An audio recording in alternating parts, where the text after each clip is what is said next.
సాయంత్రం 5 ఉండగా ఫుట్పాత్ మీద చాలామంది పేదవాళ్ళు, చిన్నపిల్లలు ఎలాంటి అల్లరి చేయకుండా లైన్లో నిలబడి ఉంటారు. అప్పుడే బైక్ మీద ఎస్ఐ అరవింద్, కానిస్టేబుల్ కృష్ణ అటుగా వెళ్తూ ఉంటారు. ఫుట్పాత్ మీద లైన్ కనబడుతుంది. దాంతో ఎస్ఐ అరవింద్ బైక్ని ఆపేసి నిలబడిన వాళ్ళని చూస్తూ, ఏమయ్యా కృష్ణ, ఈ లైన్ ఏంటి? అక్కడ ఎవరు ఏది పంచడం లేదు. పోనీ తీసుకొచ్చి పంచుతారని అనుకోవడానికి కూడా ఎలాంటి ఏర్పాట్లు జరగటం లేదు. ఎందుకయ్యా ఈ లైను? సార్, ఇక్కడ అనామిక అనే పేరుగల ఒక దయగల కోడలు పానీపూరి అమ్ముతూ ఉంటుంది. తినే వాళ్లకు తినేంత పెడుతుంది. వాళ్ళిచ్చిన డబ్బులు తీసుకుంటుంది. డబ్బులు లేవని చెప్తే సరే అంటుంది సార్. వీళ్ళంతా తన కోసం ఎదురు చూస్తూ లైన్లో నిలబడి ఉన్నారు. ఈ రోజుల్లో కూడా ఇలాంటి వాళ్ళు ఉన్నారంటే గ్రేట్ కృష్ణ. మనము తనని మెచ్చుకోవాలి. తన పానీపూరి ఎలా ఉంటుందో మనం కూడా తినాలి. ఏమంటావు కృష్ణ?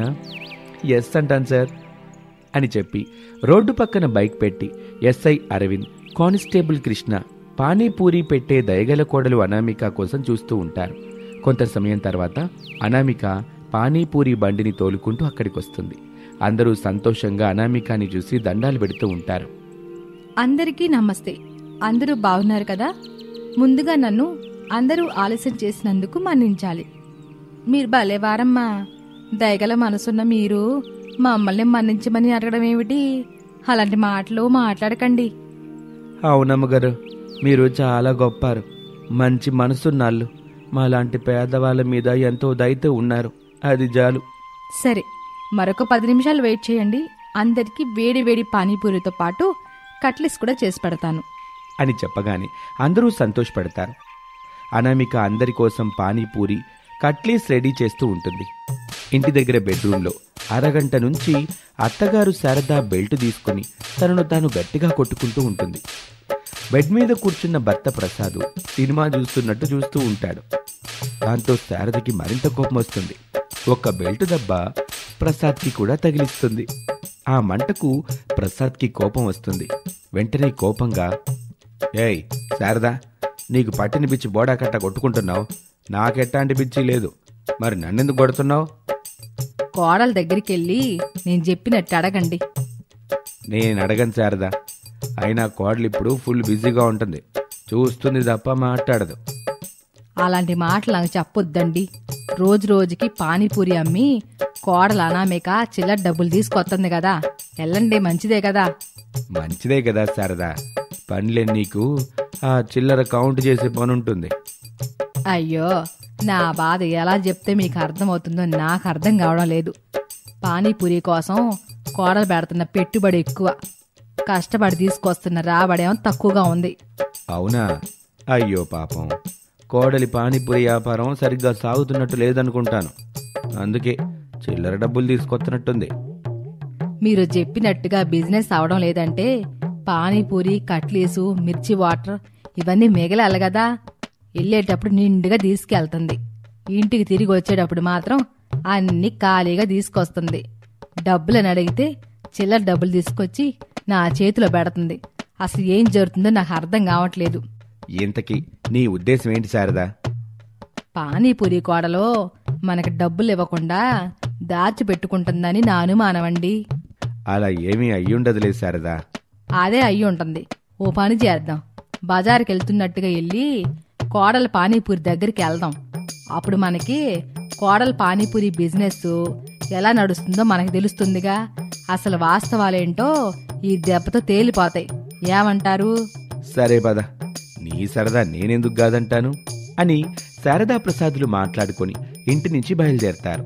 అనామిక పానీపూరిని లైన్లో వస్తున్న వాళ్ళకి పెడుతూ వాళ్ళిస్తున్న చిల్లర డబ్బుల్ని తీసుకుంటుంది. కానిస్టేబుల్ కృష్ణ లైన్లో రాకుండా నేరుగా అనామిక దగ్గరికి వస్తుంటే లైన్లో ఉన్న వాళ్ళు అడ్డుపడతారు. అల్లరి చేయకండి. వాళ్ళు మన రక్షక భటులు, పోలీసులు. మనం బాగుండాలని వాళ్ళు తినడం కూడా మర్చిపోయి డ్యూటీ చేస్తూ ఉంటారు. వాళ్ళకి మన దగ్గర పానీపూరి తినే టైం దొరికినట్టుగుంది. తినేసి వెళ్ళిపోతారు అని చెప్పగానే అందరూ ఏమీ మాట్లాడకుండా మౌనంగా ఉంటారు. ఎస్ఐ అరవింద్కి అనామిక మీద మరింత అభిమానం పెరుగుతుంది. అనామిక కానిస్టేబుల్ కృష్ణకి పానీపూరి పెట్టిస్తుంది. అతను డబ్బులిచ్చి పానీపూరిని తీసుకొని ఎస్ఐ అరవింద్ దగ్గరికి వస్తాడు. ఇద్దరూ పానీపూరి తినేసి అనామికకి ఒక హాయ్ చెప్పి వెళ్ళిపోతారు. శారదా ప్రసాదులు అనామిక పానీపూరి బండి దగ్గరికి వస్తారు. అనామిక వాళ్ళని చూసి స్టూల్స్ వేస్తుంది. ఇద్దరూ కూర్చుంటారు. అనామిక తన పానీపూరి పని తాను చేసుకుంటూ ఉంటుంది. శారద తన దగ్గరకొస్తున్న వాళ్ళని చూస్తుంది. పానీపూరి తీసుకుని చిల్లర ఇచ్చిపోవటం శారదకి నచ్చేది కాదు. పైగా కోపం వస్తుంది. అందరినీ చూస్తూ ఇలా అంటుంది, ఒక్కొక్కరు అంతంత పానీపూరీలు కట్లీస్ తింటున్నారు, మీ దగ్గరున్న చిల్లర ఎత్తున్నారు. కొంచెమైనా ఆలోచించాలిగా. తనకి ఫ్యామిలీ ఉంటుంది, వాళ్ళు కూడా బతకాలని కొంచెమైనా మీరు తెలుసుకోవాలి కదా. ఇలా చూడు పెద్దవ్వా, ఈ దయగల తల్లి గొప్ప మనసున్న ఉత్తమరాలు. ఈ తల్లికి అంతా శుభమే జరుగుతుంది. ఏమిటి కోడలా, వాళ్ళు తినే పానీపూరికి ఇచ్చే డబ్బులకి ఏ మాత్రం పొంతం లేదు. ఎలాగైతే ఎలా చెప్పు. అత్తయ్య, దయచేసి మీరు ఇక్కడ ఏం మాట్లాడకండి. ఏవైనా ఉంటే మనం ఇంటి దగ్గరికి వెళ్ళి మాట్లాడుకుందాం. అన్ని విషయాలు మీకు వివరంగా చెప్తాను అని చెప్పగానే శారద ఏమీ మాట్లాడకుండా అక్కడి నుంచి కోపంగా వెళ్ళిపోతుంది. ప్రసాద్ మాత్రం, కోడలా, మీ అత్తయ్య గురించి ఆలోచించు. మాకు నువ్వు చెయ్యాలనుకున్నది ఇప్పుడు చేస్తున్నది పూర్తి చేసుకుని ఇంటికొచ్చేయి అలాగే మావయ్య అని చెప్పగానే ప్రసాద్ అక్కడి నుంచి వెళ్ళిపోతాడు. అనామిక తన దగ్గర పానీపూరి తినాలని వస్తున్న వాళ్ళకి పానీపూరి పెడుతూ ఉంటుంది. ఇక సమయం రాత్రి 10 గంటలవుతుంది. రమేష్ ఆఫీస్ నుంచి అక్కడికి వస్తాడు. రమేష్ బైక్ని, అనామిక పానీపూరి బండిని నెట్టుకుంటూ ప్రేమగా మాట్లాడుకుంటూ ఇంటి వరకు వచ్చేస్తారు. ఇంటి బయట శారద బెల్ట్ పట్టుకుని కోపంగా నిలబడి ఉంటుంది. అది చూసి అనామిక, రమేష్ కంగారు పడిపోతారు. అత్తయ్య, ముందు నేను చెప్పేది వినండి. ఒక రోజున ఇలాగే పానీపూరి పూర్తిగా అమ్మాను. రాత్రి 11 అవుతుండగా వస్తున్నాను. ఒక ఇద్దరు ఆకతాయిలు నన్ను అల్లరి పెడుతున్నారు. ఆ ఫుట్పాత్ మీద పడుకున్న వాళ్ళు నాకు తోడుగా నిలిచారు. అప్పుడు వాళ్ళెళ్ళి ఆ ఆకతాయిలకి బుద్ధి చెప్పారు అత్తయ్య. అవును శారద, ఆ రోజు మనకి కోడలు ఫోన్ చేసింది, కానీ మనమే వెళ్ళలేదు. ఆ రోజు వెళ్ళలేదు, ఈ రోజు కోడల్ని అడగడానికి వీల్లేదు అని చెప్పగానే శారద ఏమీ మాట్లాడకుండా మౌనంగా ఉండటంతో అనామిక, రమేష్ లోపలికి వెళ్ళిపోతారు. అలా రోజులు గడుస్తూ ఉంటాయి. ఒక రోజున డబ్బున్న పెద్దాయన అనామిక పానీపూరి బండి దగ్గరకొచ్చి పానీపూరి తింటాడు. బ్రీఫ్ కేసులో నుంచి డబ్బుల కట్ట తీసి అనామికకిస్తూ, తీసుకోమ్మా. ఇంత డబ్బు నాకెందుకండి? మీరు తిన్న పానీపూరికి 100 రూపాయలైంది. ఆ 100 ఇవ్వండి చాలు. డబ్బులొస్తుంటే వద్దంటావు? నీకు డబ్బు విలువ తెలిసేలా లేదు. నీ నంబర్ చెప్పు, ఫోన్ పే చేస్తాను. పర్వాలేదు సార్, మీరు మళ్ళీ వచ్చినప్పుడు ఇవ్వచ్చు సార్ అని చెప్పగానే ఆ పెద్దాయన ఫోన్ మాట్లాడుతూ అక్కడి నుంచి వెళ్ళిపోతాడు. అలా వెళ్ళిపోతున్నప్పుడు ఒక డబ్బుల కట్ట ఆ బండి దగ్గర పడుతుంది. అది అతను చూసుకోలేదు. ఇక ఆ రోజు రాత్రి అనామిక ఇంటికి బయలుదేరుతూ ఉంటే తనకి ఆ డబ్బుల కట్ట కనిపిస్తుంది. ఆ కట్టని పట్టుకుని చూస్తుంది. తీరా అవి చూస్తే దొంగ నోట్లు. వాటి మీద అన్నింటికి నెంబర్స్ ఒకేలా ఉంటాయి. అది చూసి అనామిక వెంటనే పోలీసులకి ఫోన్ చేస్తుంది. ఎస్ఐ అరవింద్, కృష్ణ అక్కడికి వస్తారు. అనామిక జరిగిన విషయం చెప్తుంది. అప్పుడు ఎస్ఐ అరవింద్ ఒక ఫోటోని చూపిస్తాడు. అవును సార్, ఇతనే. అయితే మనకు వచ్చిన ఇన్ఫర్మేషన్ కరెక్టేనన్నమాట. చూడు తల్లి, అతను ఎటు వెళ్ళాడో చూసారా? చూశాను సార్, ఫోన్ మాట్లాడుకుంటూ అదిగోండి అలా వెళ్ళిపోయాడు అని చెప్పగానే ఎస్ఐ అరవింద్, కానిస్టేబుల్ కృష్ణ అలా ముందుకు వెళ్ళిపోతారు. అప్పుడు వాళ్ళకి ఒక పాడుపడిన బంగ్లా కనిపిస్తుంది. అక్కడ ఆ పెద్దాయన, మరొక వ్యక్తి ఉంటారు. దొంగ నోట్లని లెక్కబెడుతూ ఉంటారు. ఎస్ఐ అరవింద్, కానిస్టేబుల్ కృష్ణ ఇద్దరు ఆ ఇద్దరితో ఫైట్ చేసి వాళ్ళని పట్టుకుని సంఖ్యలు వేసి తీసుకుని వెళ్ళిపోతారు. ఇక మరుసటి రోజు సాయంత్రం పూట ఎస్ఐ అరవింద్, కానిస్టేబుల్ కృష్ణ ఇద్దరు ఒక డబ్బున్న సంచి పట్టుకుని అనామిక కోసం ఎదురు చూస్తూ ఉంటారు. ఇక అనామిక అప్పుడే పానీపూరి బండి తీసుకుని అక్కడికొస్తుంది. దొంగ నోట్ల ముఠాని పట్టించినందుకు ప్రభుత్వం మీకు అందిస్తున్న డబ్బిది, తీసుకోండి అని చెప్పగానే అనామిక సంతోషపడుతూ ఆ డబ్బు తీసుకుంటుంది. ఈ డబ్బుతో ఏం చేస్తారో తెలుసుకోవచ్చా? తప్పకుండా సార్. ఇలా చూడండి, ఈ పేదవాళ్ళు ఉన్నది తిని రోడ్ల మీద పడుకుంటూ ఉంటారు. చలికి, వానకి, ఎండకి ఇబ్బందులు పడుతూ ఉంటారు. వీళ్ల కోసం ఒక ఆశ్రమం ఏదైనా కట్టాలి అనుకుంటున్నాను సార్ అని చెప్పగానే అక్కడున్న వాళ్ళందరూ చప్పట్లు కొడతారు. అనామిక అనుకున్నట్టుగా ఒకచోట స్థలం తీసుకుని ఒక ఆశ్రమం పెడుతుంది. పేదవాళ్ళు అక్కడే ఉంటారు. తన కోడలి దయాగుణానికి శారద మురిసిపోతుంది. ఇక అప్పటి నుంచి అనామిక పానీపూరి మీద వచ్చే చిల్లర డబ్బుల గురించి అడగటం కానీ ఆలోచించటం కానీ మానేసి పూర్తిగా ఆశ్రమం బాధ్యతలు చూసుకుంటూ కోడలితో కలిసి సంతోషంగా జీవిస్తూ ఉంటుంది. ఇది వాల్టి కథ. మరొక ఆసక్తికర కథలో మళ్ళీ కలుద్దాం. అంతవరకు సెలవు. నమస్తే. సమయం రాత్రి 9 గంటలు దాటింది. అత్తగారు శారద అటు ఇటూ తిరుగుతూ చెబుతుంటే కోడలు అనామిక బెడ్ మీద కూర్చొని ఒక బుక్లో రాస్తూ ఉంటుంది. అత్తయ్య, రేపు గుడి దగ్గరికి 500 మంది వస్తారా? రేపు కొత్త సంవత్సరం కదే, చాలా మంది వస్తారని అనుకుంటున్నాను. వస్తే సంతోషమే కదా అత్తయ్య. మనం అనుకున్నంత రాకపోయినా ఎక్కువ వచ్చినా గుడికొచ్చిన వాళ్ళందరికీ పంచుదాం కోళ్ళ. ఇంకా మిగిలితే తీసుకెళ్లేదైనా అనాథాశ్రమంలో ఇద్దాం. అక్కడ ఉన్న వాళ్ళైనా కడుపు నిండా తింటారు కదా. అప్పుడు మనం ఒక పని చేద్దాం అత్తయ్య. గుళ్ళో ప్రసాదం పెట్టకుండా ఒక అనాథాశ్రమానికి వెళ్ళి అందులో ఎంతమంది ఉంటారో వాళ్ళకొక పూట ఎంత ఖర్చు అవుతుందో తెలుసుకొని మన బడ్జెట్లో అలాంటి వాళ్ళకి ఒక పూట కడుపు నిండా కమ్మని భోజనం పెడదామంటావు, అంతేనా? అవునత్తయ్య, నేను చెప్పానని కాకుండా మీరు కూడా ఆలోచన చేయండి. ఆయనతో మావితో కూడా ఒకసారి మాట్లాడదాం. అలాగే కోళ్ళ, నువ్వు చేసిన ఆలోచన కూడా బాగుంది. కాకపోతే మనం అక్కడికి వెళ్ళగానే అక్కడ నాథలు మనల్ని చూసి ఏదో తీసుకొచ్చారని ఆశ పెట్టుకుంటారు. అదే నా బాధ కోళ్ళ. అలా అంటారా? అయితే ఇబ్బంది పడకుండా మీరు చెప్పినట్టుగా పులిహోర చేసుకుని గుడికెళ్దాం. అక్కడ ప్రసాదంలాగా వచ్చిన వాళ్ళందరికీ ఈ పులిహోర పంచిపెడదాం అత్తయ్య. పంచి పెడితేనే బాగుంటుంది కోళ్ళ. ఒకసారి ఆయన్ని మావిని కలిసి మాట్లాడదాం. ఒకసారి పదండి అని అత్తాకోడలిద్దరూ ఇంటి నుంచి బయటికొస్తారు. ఇంటి ముందు చలిమంట వేసుకుని ప్రసాదు, మనవడు హరీషు, మనవరాలు భవ్యలతో కలిసి కూర్చుంటాడు. వాళ్లతో సరదాగా కబుర్లు చెప్తూ నవ్వుతూ ఉంటాడు. మీ మావిని చూడు, పిల్లలతో నవ్వుతూ ఎంత సంతోషంగా ఉన్నాడో. ఆ సంతోషంలో పగలంతా పొలంలో పనిచేసి అలసిన కష్టాన్ని మర్చిపోతున్నాడు అత్తయ్య మావయ్య. మీరు అది గమనించాలి. అవును కోళ్ళ, మాకీ వయసులో శాంతం చేకూర్చేది మనవరాళ్ళు మనవళ్లే కదా. వాళ్ళుంటే కొడుకులు కోడళ్ళు మాకు గుర్తుకురారు. అవునత్తయ్య, ఆ విషయం నాకు తెలుసు. చెప్పినట్టు వినడం లేదు, బుద్ధిగా చదువుకోవడం లేదు. ఇలాగైతే హాస్టల్కి పంపిస్తానని నేను హరీష్ని బెదిరించినప్పుడు మావి ఎంత కోపం తెచ్చుకునేవాడో. అది నిజమని హరీష్ భయపడ్డాడు. ఆడికి బాగా జ్వరం కూడా వచ్చింది. అప్పుడు ఎన్ని ఆసుపత్రులు తిరిగామో అవన్నీ గుర్తున్నాయా కోళ్ళ?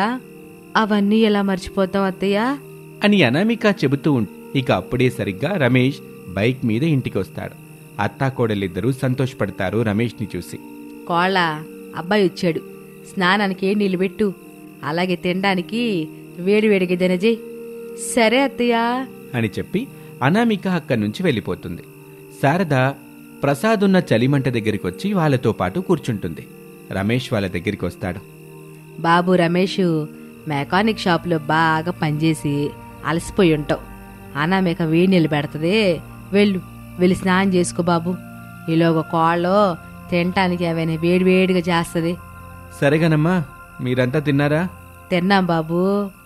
అవును బాబు, మేమందరం తిన్నాం. నువ్వు కోళ్లే తినాలి. ఎల్లు బాబు, వెళ్ళి వేడి నీళ్ళతో స్నానం చేసుకుని వేడివేడిగా ఏమైనా తిను. అసలు ఈ చలి బయట చంపేస్తుంది. అవును డాడీ, వెళ్ళండి. మమ్మీ నాకు చెల్లికి ఆమ్లెట్ వేసింది. మేమిద్దరం హాయిగా వేడివేడిగా తిన్నాం. సరే పిల్లలు, నేను కూడా వెళ్ళి వేడివేడిగా మీ అమ్మని ఆమ్లెట్ వేయమని చెప్పి నేను భోజనం చేస్తానులే అని చెప్పి రమేష్ అక్కడి నుంచి ఇంట్లోకి వెళ్తాడు. శారద పిల్లల వైపు చూస్తూ, ఏమండి, పిల్లలు తీసుకొని వెళ్ళి పడుకుందాం పదండి. నాకు నిద్ర రావడం లేదు నానమ్మ. తాతయ్య భలే భలే తమాషా కథలు చెప్పి నవ్వేస్తున్నాడు. అవును నానమ్మా, నాకు కూడా నిద్ర రావట్లేదు. తాతయ్య మంచి మంచి కథలు చెప్తున్నాడు. మేమిక్కడే ఇలాగే కూర్చుంటాం. పిల్లలో, రేపు కొత్త సంవత్సరం వస్తుంది. మనందరం పొద్దున్నే లేచి పూజ చేసుకుని గుడికి వెళ్ళాలిగా. అక్కడ మనందరి పేర్లతో దేవతకు అర్చన చేయించాలి. ఆ తర్వాత 500 మందికి పులిహోరని ప్రసాదంగా పంచిపెట్టాలి. అవును పిల్లలు, మీ నాన్నమ్మ చెప్పేది నిజం. నేను మీతో మాట్లాడుతూ మీలాగే మారిపోయాను. రేపు కొత్త సంవత్సరం అనే విషయం కూడా మర్చిపోయాను. పదండి వెళ్ళి త్వరగా పడుకుందాం. లేకపోతే మళ్ళీ రేపు నిద్ర లేగలేం. తాతయ్య నేను మీతోనే పడుకుంటాను. తాతయ్య నేను కూడా నీతోనే పడుకుంటాను, నానమ్మ దగ్గర పడుకోను. సరే సరే, ఇద్దరు వెళ్ళి మీ తాతయ్య దగ్గర పడుకోండి అని చెప్పి శారద మూతి తిప్పుకుంటుంది. అది చూసి ప్రసాదు పిల్లలు నవ్వుతూ ఉంటారు. తాతయ్య నానమ్మ మనందరం కలిసి పడుకునే ఒక ఐడియా నా దగ్గరుంది, ఇంట్లోకి పదండి అని చెప్పి అక్కడి నుంచి అందరూ ఇంట్లోకి వెళ్తారు. కిచెన్లో రమేష్ కూర్చొని అన్నం తింటూ ఉంటాడు. అనామిక వేడివేడిగా ఆమ్లెట్ వేసి రమేష్ ప్లేట్లో పెడుతుంది. రమేష్ పక్కనే కూర్చుంటుంది అనామిక. అనామిక, నువ్వు కూడా తిను, ఇంకా ఆలస్యమైతే ఎలా? తింటానండి. మామిడికాయ పప్పు ఎలా ఉందండి? బావుందనామిక, అయినా నువ్వు చేయటం బాగోకపోవటమా అని రమేష్ అనామిక ఇద్దరూ మాట్లాడుకుంటూ భోజనం చేస్తూ ఉంటారు. భవ్య శారద వాళ్ళ రూంలో నేల మీద చాప వేస్తుంది. ఇప్పుడు మన నలుగురు కథలు చెప్పుకుంటూ కలిసి పడుకోవచ్చు అని భవ్య చెప్పగానే శారదా ప్రసాదులు మురిసిపోతారు. పిల్లలతో కలిసి అలాగే చాప మీద పడుకుంటారు. ఇక తెల్లవారుతుంది. సమయం 5 గంటలు. అనామిక నిద్రలేచి వేడినీళ్ల కోసం హీటర్ పెడుతుంది. అత్తగారు శారద కూడా నిద్రలేచి అనామిక దగ్గరికి వస్తుంది. కోళ్ళ, నేనెళ్ళి పేడ తీసుకొస్తాను. ఇంత చల్లో ఎందుకులే అత్తయ్య, నిన్న కలర్ తీసుకొచ్చాను కదా, అది చల్లుతానులే. ఆ తర్వాత రంగుల ముగ్గు వేస్తాను. పండుగ రోజు కూడా కలర్ ఏంటి కోళ్ళ, చక్కగా పేడతో కల్లాపు చల్లాలి గాని నువ్వు వాకిలికి జాడు కొట్టేసే, నేనెళ్ళి పేడ తీసుకొస్తాను అని చెప్పి శారద అక్కడి నుంచి వెళ్ళిపోతుంది. అత్తయ్య పేడ తీసుకుని వచ్చేలోపు నేను వెళ్ళి వాకిలి ఉడుస్తాను అని అనుకొని అనామిక కూడా వాకిలి దగ్గరికి వస్తుంది. చీపురు తీసుకుని వాకిలి జాడు కొడుతూ ఉంటుంది. ఆ తర్వాత బకెట్లో నీళ్లు తెచ్చి పెట్టుకుంటుంది. ఇక అత్తయ్య ఎప్పుడొస్తే అప్పుడే వాకిలి పని పూర్తవుతుంది అని అనామిక అనుకుంటూ ఉండగా శారద పేడ తట్టని నెత్తిన పెట్టుకుని ఇంటికొస్తుంది. కోళ్ళ, పేడ తీసుకొచ్చాను. పేడతో వాకిల్ని అందంగా అలుకుతూ ఉండు, నేనెళ్ళి రంగుల ముగ్గులు తీసుకొస్తాను. వాటితో చక్కని చుక్కల ముగ్గులు వెయ్యాలి. అలాగే అత్తయ్య, మీరెలా చెప్తే అలాగే అని చెప్పగానే శారద మురిసిపోతుంది. అక్కడి నుంచి వెళ్తుంది. అనామిక పేడతో కల్లాపి జల్లుతూ ఉంటుంది ఇంటి ముందు. ఇంతలో శారద రంగుల ముగ్గులు పట్టుకుని వాకిట్లోకొస్తుంది. అత్తాకోడలిద్దరూ కలిసి వాళ్ల దగ్గరున్న రంగులతో ఒక పెద్ద ముగ్గేస్తారు. Anamika welcome happy new year అని కూడా రాస్తుంది. కలర్ఫుల్గా బాగుంది కోళ్ళ. అవునత్తయ్య, మీరు వెళ్ళి పిల్లల్ని లేపండి, నేను ఆయన్ని లేపుతాను అని అత్తాకోడలిద్దరూ అనుకుంటారు. శారద పిల్లల దగ్గరికి వెళ్తుంది. పిల్లలు ప్రసాదు హాయిగా నిండుగా దుప్పటి కప్పుకొని పడుకుని ఉంటారు. ఏ రోజు లేదు, తినాలి, పడుకోవాలి. మధ్యలో పనికెవరెళ్తారు శారదా, నువ్వెళ్తావేంటి అని అంటూనే కళ్ళు తెరుస్తాడు ప్రసాద్. శారద ఉలిక్కిపడి, మీరు లేచారా? నీకంటే ముందే నేను లేచాను, కాపోతే లేచి చేసేదేమీ లేదు కదా, అందుకే పిల్లలతో పాటు అలా పడుకునే ఉన్నాను. పిల్లల్ని నేను లేపుతాలేండి, మీరెళ్ళి స్నానం చేసుకోండి. శారద అలా అన్నా కూడా ప్రసాద్ పడుకునే, శారదా, ఈ రోజు నాకెందుకు నీతో తలంటించుకోవాలనుందే. కొత్త సంవత్సరం వచ్చి మన వయసుని పెంచిందని మర్చిపోబాకండి. అబ్బా శారద, నా కోరిక కాదనమాకే. వెళ్ళి పెరట్లో స్టూల్ వేసుకుని కూర్చోండి, నేను ఆయిల్ తీసుకుని వస్తాను అని చెప్పగానే ప్రసాద్ లేచి సంతోషంగా అక్కడి నుంచి వెళ్ళిపోతాడు. హరీష్, భవ్య, లేవండి లేవండి, కొత్త సంవత్సరం ఇలా ముద్దులో పడుకుంటే ఈ ఏడాది మొత్తం ఇలాగే పడుకుంటారు, లేవండే అని చెప్పగానే కళ్ళు తెరిచిన హరీషు సంతోషపడుతూ, అయితే నేను లేవన్నానమ్మా, ఇలాగే పడుకొని ఉంటాను. నువ్వు తాతయ్య వెళ్ళి స్నానం చేసుకోండి, వెళ్ళండి. తాతకు తగ్గ మనవడు కదా, ఆ బుద్ధులు ఎక్కడికి పోతాయి? పిల్లలో లేవండి, లేదంటే మీ అమ్మ చల్ల నీళ్ళు తీసుకొచ్చి మీ మీద బాస్తుంది, ఇక మీ ఇష్టం అని శారద అనగానే పిల్లలు హరీషు భవ్య ఇద్దరూ నిద్రలేచి, వామ్మో చల్లని నీళ్ళ మాకొద్దు అంటూ పరుగున వాష్రూమ్ దగ్గరికి వెళ్తారు. అది చూసి శారద నవ్వుకుంటుంది. పెరట్లో స్టూల్ మీద కూర్చొని వణికిపోతున్న ప్రసాద్ దగ్గరికి ఆయిల్ తీసుకుని వస్తుంది. ప్రసాదు శారద రావటం చూసి సంతోషపడతాడు. శారద ఆయిల్ పెట్టి తల మీద ప్రేమగా ప్రసాద్కి రాస్తూ ఉంటుంది. ఇక అనామిక వాష్రూమ్ దగ్గర నేనంటే నేను అని కొట్టుకుంటున్న హరీషు భవ్యల దగ్గరికి వస్తుంది. ఇద్దరినీ వాష్రూంలోకి తీసుకెళ్లి గోరువెచ్చని నీళ్లతో స్నానం చేయిస్తుంది. అలా సరదాగా ఆ ఇంట్లో సమయం గడిచిపోయి ఉదయం 8 గంటలవుతుంది. అత్తాకోడళ్ల కుటుంబం కొత్త బట్టలతో వాళ్ళిద్దరూ కలిసి తయారు చేసిన పులిహోరను తీసుకొని దగ్గరలో ఉన్న గుడి దగ్గరికి వెళ్తారు. అక్కడ పంతులు గారు అత్తాకోడలిద్దరినీ చూస్తారు. అమ్మా, పులిహోరని దేవతకి ముందుగా నైవేద్యం పెట్టి ఇస్తాను. ఆ తర్వాత మీరు గుడికొచ్చిన భక్తులకి ప్రసాదంలాగా తీసుకెళ్లి దీన్ని పెట్టండి అలాగే పంతులు గారు అని తీసుకొచ్చిన పులిహోరనిస్తుంది శారద. పంతులు గారు ఆ పులిహోరని దేవతకి నైవేద్యంగా పెట్టి అత్తాకోడళ్ళు వాళ్ల కుటుంబం మీద అర్చన చేసి తిరిగి వాళ్ళకిచ్చేస్తాడు. అమ్మా, ఈ కొత్త ఏడాదైనా మాకు కలిసి వచ్చేలా చూడు తల్లి. చేసిన పాపాలన్నీ మన్నించమ్మా. అమ్మా, ఎప్పటికీ మేమంతా సంతోషంగా ఉండేలా చూడు తల్లి అని అత్తాకోడళ్ళిద్దరూ ఆ అమ్మవారిని వేడుకుంటారు. ఆ తరువాత పంతులు గారిచ్చిన పులిహోరని గుళ్ళో ఒక చోట పెట్టుకుని గుడికొచ్చిన వాళ్ళందరికీ ప్రసాదంలా పంచిపెడుతూ ఉంటారు. పిల్లలు హరీషు, భవ్యలు ఆడుకుంటూ ఉంటారు. ప్రసాదు, రమేషు గుళ్ళో ఒక చోట కూర్చొని తమ కష్టసుఖాలు మాట్లాడుకుంటూ ఉంటారు. అలా ఈ మధ్యతరగతి అత్తాకోడళ్ళు కొత్త సంవత్సరాన్ని తమదైన శైలిలో జరుపుకుంటారు. మరి మీరు ఈ న్యూ ఇయర్ని ఏ విధంగా జరుపుకోవాలని ప్లాన్ చేస్తున్నారు? కామెంట్ చేయండి. అలాగే మా ఛానల్ని సబ్స్క్రైబ్ చేసుకోవడం మర్చిపోకండి. Thank you for watching.